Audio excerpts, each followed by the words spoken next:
The Rich Planet Starship is sponsored by Geared4.com online bikes, clothing and accessories.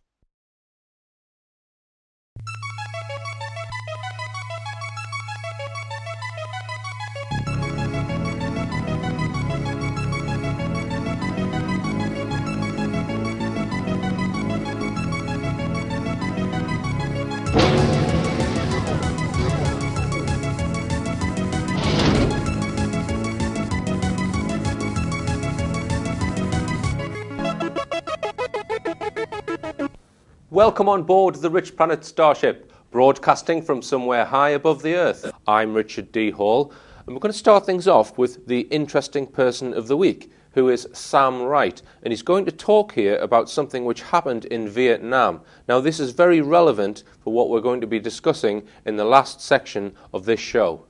A chap named Al Fassbender, who was a captain in Vietnam, and he tells the story of the last days of the war when a general came in and he said, right, we've got to go behind the lines to pick 5 soldiers up. And he had 2 heavily armed guards with him. And he thought, this is a bit queer, a general going behind the lines just to pick 5 soldiers up. Anyway, he didn't argue with them, and they went behind the lines. They landed at this place about 200 yards from the actual jungle itself, and they seen these soldiers. They were in disguise sort of thing, they're all black, and he called them over, you know, and they came walking towards him, and they got within about 10 yards, and he said to these 2 guards, fire, and they shot them dead. He said, I went berserk, why did you shoot these soldiers dead? He said, there's a reason. So he said to the guards, turn them on the back and wash the faces. So he turned them on the back and they washed the faces, and he called them over. He said, look, they were clones. He said they had 20 clones in Vietnam in the last few weeks of the war, and they went in groups of 5, and the first 15 had been killed within a few days, and these 5 were the only survivors. And he said they couldn't take them back because they have the implants in the head, and all as they taught is to kill. They killed men, women and children, animals. That's all they did. So they actually killed them there and buried them. Fascinating account there from Sam Wright. This week's guest joins me for a second time on board the Starship. He has spent the last 10 years researching a much unpublicised subject which affects everyone's lives in a way that most people are not aware of, that of mind control. So without further ado, let's activate the teleporter and get him beamed up onto the ship.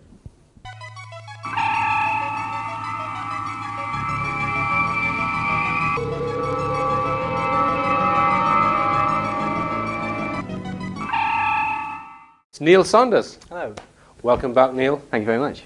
Now, the last time we spoke about mind control, it was predominantly sort of government, CIA mind control programs, yes. But a lot of people don't realise that they are being mind controlled by the media. And I think you would contend that every person is a victim of mind control. I think to a degree, absolutely, everybody is, yes. Right. I mean, very basic things like if we think about brand identity of products, every time you buy a product, you buy a branded product, it's because there is a sort of constructed ideology and an image around that product, and basically you feel that that represents you. You feel that if you buy these products, you know, they are sort of a part of your personality. They represent what you do, and you know, everybody's guilty of this. I like everybody else have constructed an image, you know. But this is the thing, it is. My brand would be all of the charity shops and concerts. Well, there you go. But you know, again, well, even with that, you know, you're the person that rejects brand identity. So therefore, you're defining oneself by the fact that I'm rejecting it. Yeah, exactly. So I am mind controlled. Sadly. But, you know, I mean, this is the thing, at least nobody's fault, because basically thousands and thousands and millions of pounds have gone into doing this. Adverts attack people at a subliminal level. You know, they play on people's herd instincts. When you buy into a brand identity like iPhone, say, for example, look at the recent cult of iPhone. You're buying into a larger concept, you're buying into the ideology, and you're basically buying a piece of that dream. I think it becomes dangerous when basically people start to associate this far too much with themselves, and you get shells of people covered in talismans, essentially. And it was, again, talismans? Well, talismans that represent representational symbols of who they are. You know, I'm this because I wear these trainers, I wear this watch, I wear this, I have this hairstyle. it defines you. And that, again, that's perfectly fine, so long as you realise that these aren't the authentic you. These are merely stickers, essentially. You know, these are things that are put there to garnish you. And again, it can be perfectly healthy, but unfortunately, a lot of the time people they try and fill the hole in their psyche with products. They feel that basically if I buy this product I will feel happy. If I move to this, if I keep it with the Joneses and live the dream, then essentially I will be a happier person for it. And the problem is that that's not always the case. I mean, the key to sales is to convince somebody that you're doing them a favour. Okay, these companies, they might have a brand identity, but they're ultimately multinational companies in the business of making money. Right, so adverts are about creating a need in someone that perhaps wasn't there previously. Oh, well, that's exactly what they're there to do. You know, on a very basic level, if you required that product, you wouldn't need me to sell it to you, would you? You know, you've got to be convinced of it. But, you know, people don't realise that the adverts, they hit you at a subconscious level. They're specifically designed to hit you. You know, jingles will stay in your head, phrases will stay in your head, and you will use these over and over again because they are hitting you at a subconscious level. They use things like bright, vibrant colours in fast food restaurants because it excites you and it makes you want to get in there and get out. And in sort of posh restaurants, you'll have sort of earthier pastel colours and something to calm you down and keep you there for a long time spending money. Okay, so I mean, I thought it was very clever of the marketers to, you know, we used to have shampoo, and then somebody invented this stuff called conditioner, right? And so they could sell people 2 bottles of shampoo instead of just one. Well, it's vital. I mean, if it wasn't, why would they be selling to us? I use a bar What of would they soap. have to gain? Yeah, and so, okay, so they're creating these needs, but you would contend that some of these messages are completely subliminal. Absolutely. We're totally unaware of them? Well, the thing about television, for example, is that when you watch television, you relax and you go into what's called an alpha state brainwave. Now, this is exactly what you do when you're inducting someone into hypnosis. You slow down their brainwaves and you talk directly to the subconscious. And this is like, for example, if you're driving along in a car and all of a sudden you realise, oh, where am I? I've reached my destination. Yeah. It's because you've gone into your learned subconscious mode and you're just going on autopilot. Kind of a bit of a daydream sort of Exactly state. like a daydream. That's exactly the same thing. It's basically a slowing of brain waves to a point where you become inducted. And this happens when you're watching television. You're at an alpha state, which means that basically when you're watching television, it's like a one-way conversation, and your subconscious, which is constantly learning, taking in, and doesn't criticize in any way, is just being impacted by all of these things. Right. And there's no way to escape it. Right. So how are they affecting your brain if you have no conscious memory of it then? Well, this is exactly how you would implant hypnotic suggestion in hypnosis. You get somebody to the state where their brain is receptive, a trance state, and then you can talk directly to the subconscious, and any of these suggestions become learnt behaviour. Right. Right. And, you know, obviously sex is used a lot in advertisements, isn't it? I mean, they tend to tap into things of Jungian archetypes, and Carl Jung, obviously a famous psychologist, felt that we have a shared collective unconscious, and that certain symbols, you know, are taken in and decoded automatically by people, and because of that, they will use that, and often in ways that we don't understand. Sex is obviously used because it implies that, you know, this product will make me sexually attracted to people, or this product might make me, I'm driving this car, I might get the girl that's on the bonnet, you know, that sort of thing. But also they'll show things like babies to appeal to a maternal instinct. And I don't know whether you've ever noticed any sort of hand cream, face cream, beauty products. Right. The adverts will have the woman holding the pot like this, usually headless, holding the pot like this. Yes. And this is basically to represent the uterine shape and to appeal at a subconscious Jungian level. It implies that if you buy this product, you'll be fertile, you'll be the sort of person that can reproduce, and, you know, again, that's basically hitting primordial instincts, so that, you know, we wish to be that person. And what about sort of television programs themselves rather than just the commercials then? I mean, are they programming us? I think to an extent, certainly. I think what happens, I wouldn't go so far as to say, a lot of people would say, like, if you watch a violent film, you'll go out act it out like a sort of child's play sort of scenario. I wouldn't buy that for a second. I don't think it's as simple as monkey see, monkey do.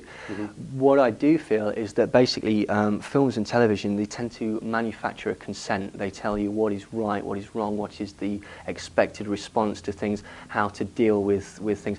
And a couple of examples of that is if you think about, talk to any teenager and ask them to describe someone being shot, and what they would do, they would describe the movie representation of, you know, slow motion action shot, you know, all this, and that's not a real representation. So what we're seeing is a codified representation of reality that we know how to decode, and is presented to us as reality.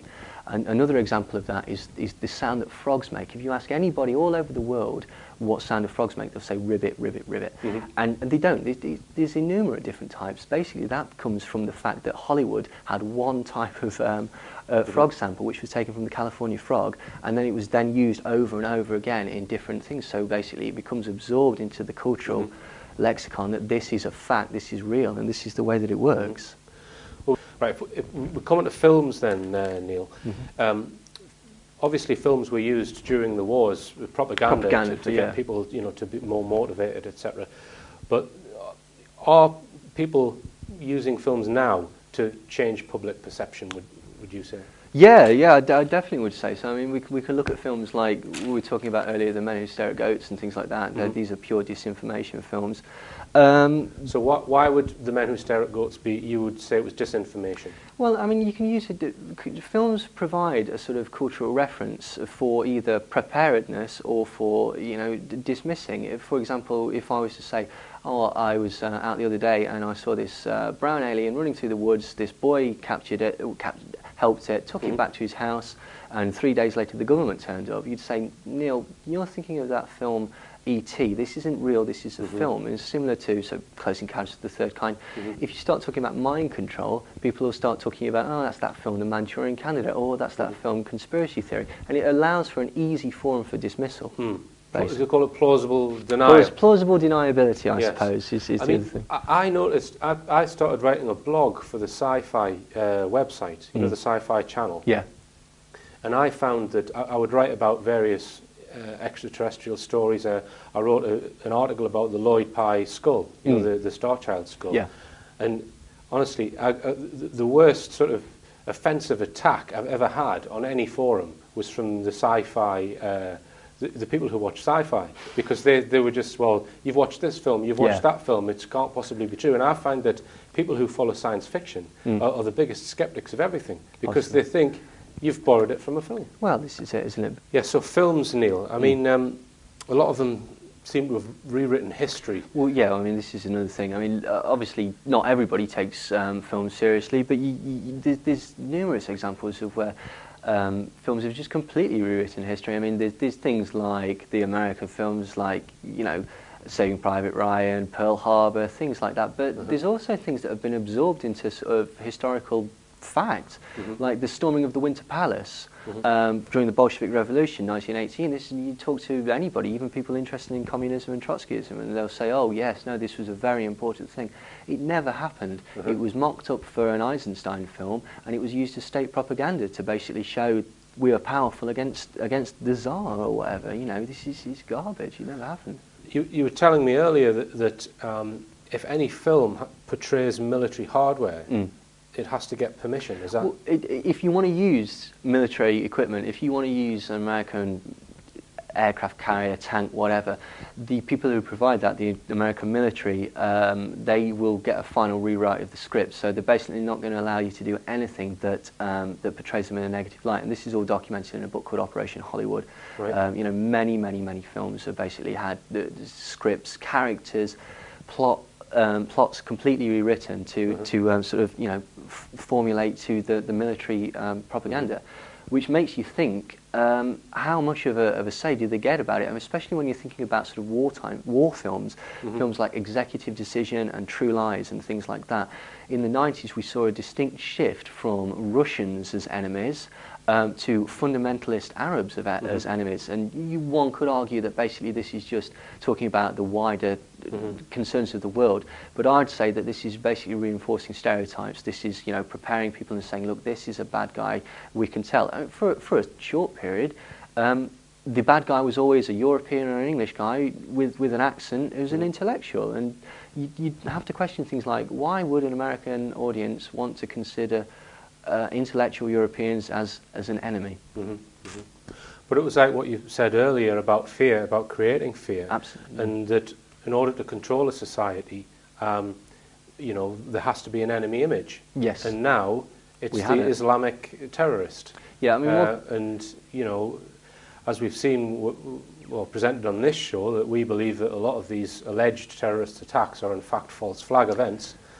And, you know, because they're trying to create an enemy image. You could even go so far as to say that people understood and could decode 9/11, because if 9/11 was a film, right, the narrative doesn't make sense, the plot is rubbish, there's holes all over the place, it doesn't make sense. It's basic, but for a sort of person sat there who's not going to critically analyse it, it's fine. We've got a start, we've got a stop, we've got a reason, we've got evidence, we've got a neat conclusion, and that's fine. I can then package that psychologically away and go, fine, that's it. This is why it happened. This is what's going to happen because of it. And, you know, it played out like a film. All right then, Neil. Well, we're going to go for a short break, and in the second and third parts, we will talk about LSD. Don't go away. The Rich Planet Starship is sponsored by Geared4.com online bikes, clothing and accessories.